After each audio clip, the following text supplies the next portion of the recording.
ముందుగా ఈరోజు వచ్చేసి డే 1లో సెకండ్ వన్ చెప్పబోతున్నాం. ఓకే, చూసారు కదా. Check whether 6 power and can end with digit 0. 0తో ఎండ్ అవుతుందా 6 పవర్ అండ్ అనే నెంబర్. ఓకే, చూద్దాం. అసలు రూల్ ఏంటంటే 6తో ఎండ్ అవ్వాలి, అదే 0తో ఎండ్ అవ్వాలి అంటే ఒక నెంబర్, ఆ నెంబర్ 2 ఫ్యాక్టర్స్ కలిగి ఉండాలి. ఏంటంటే 2 and 5. ఓకే, అది రాద్దాం. A number ending with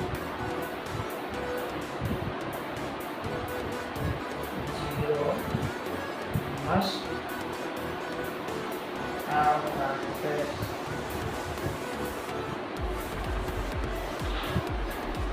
2 and 5. Okay, so 6 power అంటే 2 into 3 6. ఓకే, ఇందులో 2 అయితే ఉంది, ఒక ఫ్యాక్టర్ ఉంది, కానీ 5 అనే ఫ్యాక్టర్ లేదు. కాబట్టి 6 పవర్ అనే డిజిట్ 0తో ఎండ్ అవ్వాలి. ఓకే,